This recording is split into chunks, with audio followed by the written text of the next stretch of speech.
जय माता दी दोस्तों, स्वागत है आपका अपने YouTube चैनल अनीताज वॉइस में। दोस्तों, आज मैं आपको मोक्षदा एकादशी व्रत के बारे में बताने जा रही हूँ।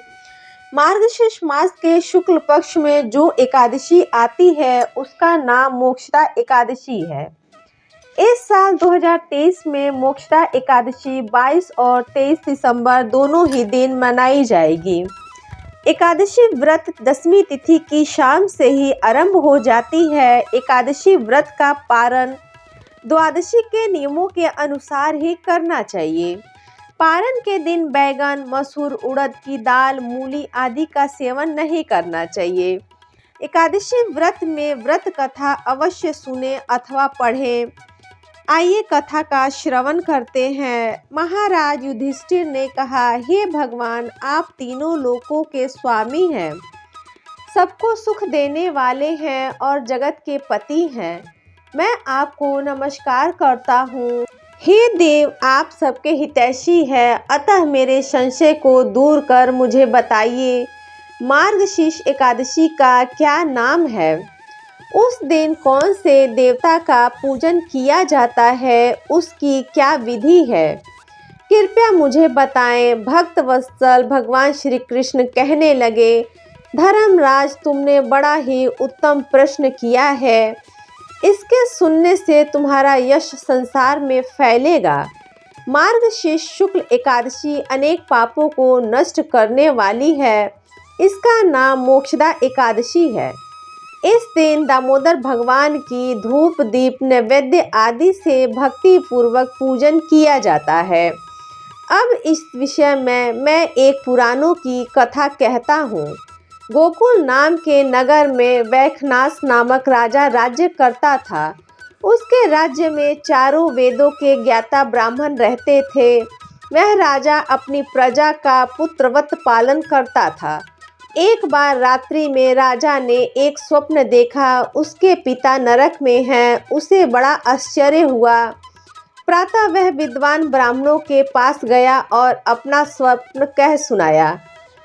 मैंने अपने पिता को नरक में कष्ट उठाते देखा है। उन्होंने मुझसे कहा है, हे पुत्र, मैं नरक में पड़ा हूँ, यहाँ से तुम मुझे मुक्त कराओ। जब से मैंने ये वचन सुने तब से मैं बहुत बेचैन हूँ। चित्त में बड़ी अशांति हो रही है। मुझे इस राज्य, धन, पुत्र, स्त्री, हाथी, घोड़े आदि में से कुछ भी सुख प्रतीत नहीं होता है। मैं क्या करूँ? राजा ने कहा, हे ब्राह्मण देवताओं, इस दुख के कारण मेरा शरीर जल रहा है। अब आप कृपा करके कोई तप, दान, व्रत आदि ऐसा उपाय बताइए जिससे मेरे पिता को मुक्ति मिल जाए।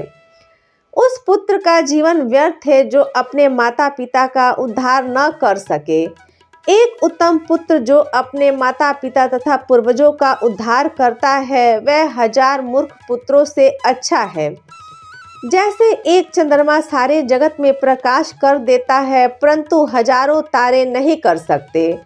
ब्राह्मण ने कहा, हे राजन, यहाँ पास ही भूत, भविष्य, वर्तमान के ज्ञाता पर्वत ऋषि का आश्रम है।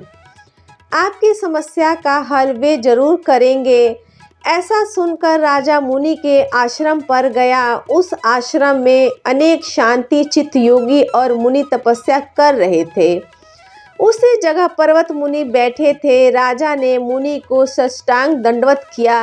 मुनि ने राजा से सांगोपांग कुशल पूछी। राजा ने कहा, महाराज, आपकी कृपा से मेरे राज्य में सब कुशल है, लेकिन अकस्मात मेरे चित्त में अत्यंत अशांति होने लगी है। ऐसा सुनकर पर्वत मुनि ने आंखें बंद कर ली और भूत विचारने लगे। फिर बोले, हे राजन, मैंने योग के बल से तुम्हारे पिता के कुकर्मों को जान लिया है।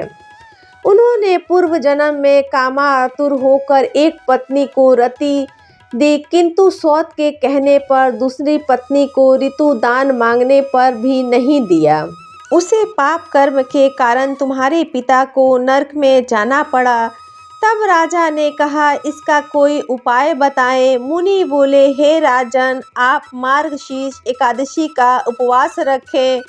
उस उपवास के पुण्य को अपने पिता को संकल्प कर दें। इसके प्रभाव से आपके पिता की अवश्य नरक से मुक्ति होगी। मुनि के ये वचन सुनकर राजा राजमहल में वापस चले गए। मुनि के कहे अनुसार कुटुंब सहित मोक्षदा एकादशी का व्रत किया। इसके उपवास का पुण्य उसने अपने पिता को अर्पण कर दिया। इसके प्रभाव से उसके पिता को मुक्ति मिल गई और स्वर्ग में जाते हुए वे पुत्र से कहने लगे, हे पुत्र, तेरा कल्याण हो। यह कहकर स्वर्ग चले गए। मार्गशीर्ष मास की शुक्ल पक्ष की मोक्षदा एकादशी का जो व्रत करते हैं उनके समस्त पाप नष्ट हो जाते हैं। इस व्रत से बढ़कर मोक्ष देने वाला कोई अन्य व्रत नहीं है। इस कथा को पढ़ने या सुनने से यज्ञ का फल मिलता है। यह व्रत मोक्ष देने वाला तथा चिंतामणि के समान सब कामनाएं पूर्ण करने वाला है। तो फ्रेंड्स, ये थी मेरी आज की वीडियो अच्छी लगी हो तो वीडियो को लाइक करके चैनल को सब्सक्राइब कर दें। साथ में बेल आइकन प्रेस कर दें ताकि मैं कोई भी वीडियो अपलोड करूं तो इसकी नोटिफिकेशन आप सबको मिल जाए। अपना कीमती समय देने के लिए दिल से शुक्रिया। Thanks for watching.